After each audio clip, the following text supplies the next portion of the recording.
The subway car rattled forward, its metal wheels screeching against the tracks. Commuters sat shoulder to shoulder, their faces tired, some with headphones pressed in, others with eyes closed, pretending to sleep.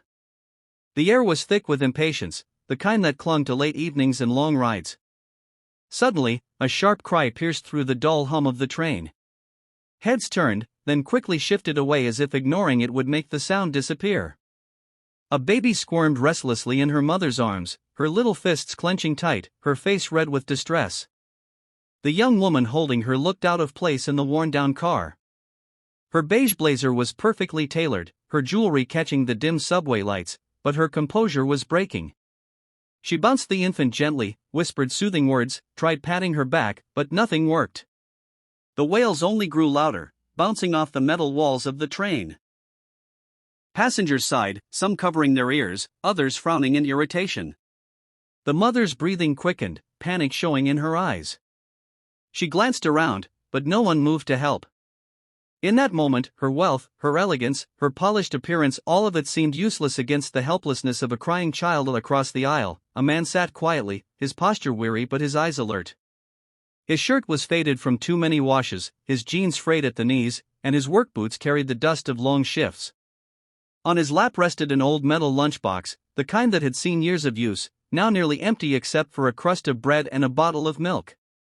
Beside him, a little girl leaned against his arm, clutching a pink backpack almost as big as she was. He had heard the baby crying from the moment they boarded, and though the sound filled the car, it struck him differently than it did the other passengers. Where others shifted with annoyance, he recognized the desperate tone. Hungry, tired, inconsolable. He knew that cry too well, it was the same sound his own daughter once made on nights when he had nothing more to give her but comfort. The little girl tugged gently at his sleeve, her wide eyes filled with concern as she looked at the crying infant. "Daddy," she whispered, her voice barely audible over the train's rumble, "the baby's sad. Maybe you can help?" The man glanced at her, then at the mother across from him, who was bouncing the baby with trembling arms. Her polished appearance couldn't hide the exhaustion in her face. For a moment, he hesitated. She was clearly from a world far above his, he was just a struggling father trying to get through another day. But then he saw the way her eyes darted helplessly around the car, silently begging for someone, anyone, to intervene. Something in his chest tightened. He knew he couldn't just sit there. The man rose slowly, the movement drawing a few curious glances from nearby passengers. He cleared his throat gently, not wanting to startle the young woman. "Excuse me," he said in a low, steady voice, "may I?" She hesitated, clutching her child a little tighter. But then the baby let out another piercing cry, her tiny body arching with distress. The mother's eyes brimmed with helplessness, and she gave a desperate nod. Carefully, she passed the baby into his arms.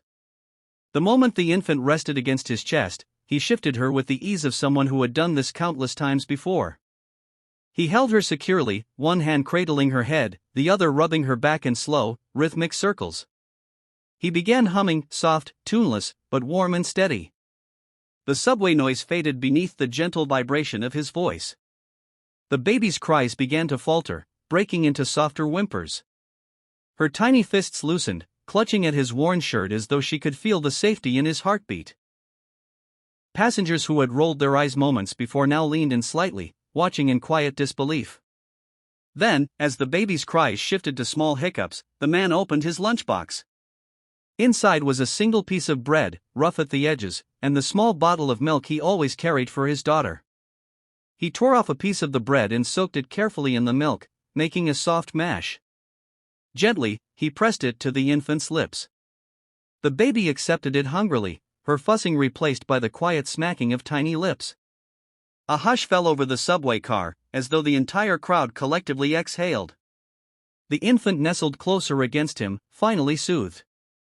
Across from him, the mother stared in stunned silence, her diamond bracelet glinting as she covered her mouth. It wasn't just that her baby had calmed, it was that this stranger, a man with so little, had given up part of what little he had to comfort her child. The mother's eyes shimmered, her carefully composed exterior unraveling as she watched the man cradle her baby with such practiced tenderness.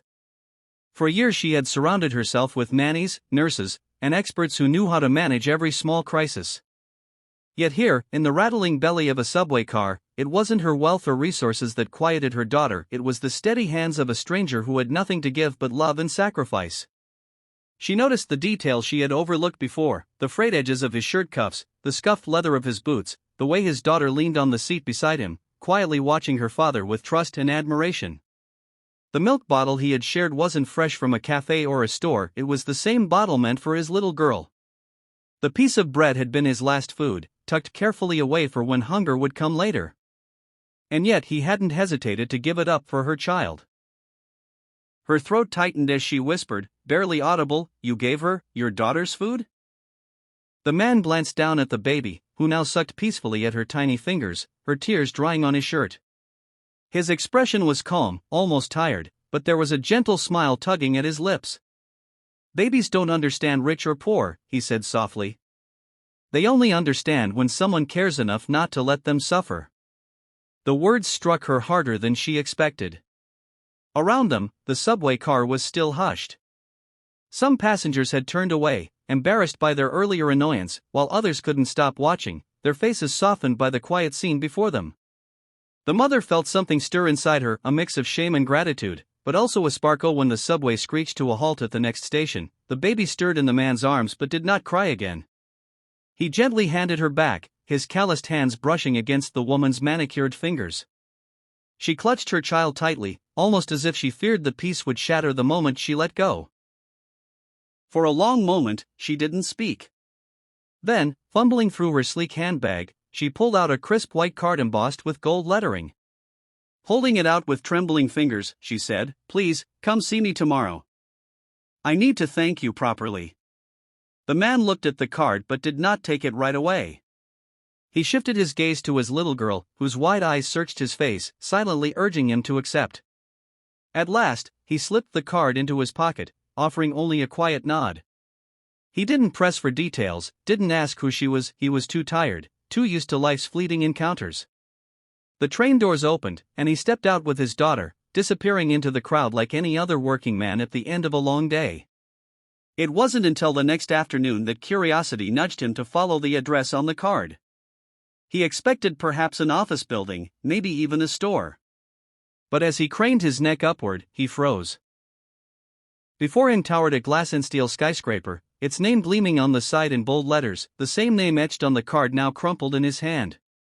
Security guards at the entrance stepped aside as if they had been instructed to expect him. Inside, the lobby glowed with polished marble, and high above, crystal chandeliers scattered light across the vast space. He stood there awkwardly, his daughter clutching his hand, both of them out of place in their faded clothes.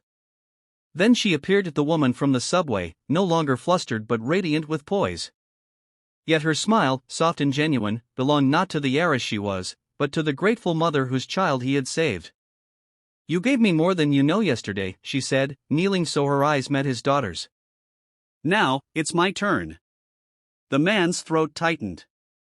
He realized in that instant that what had felt like a small act of kindness on a rattling subway was about to change everything. Not just for him, but for the little girl who had always believed her father could do anything.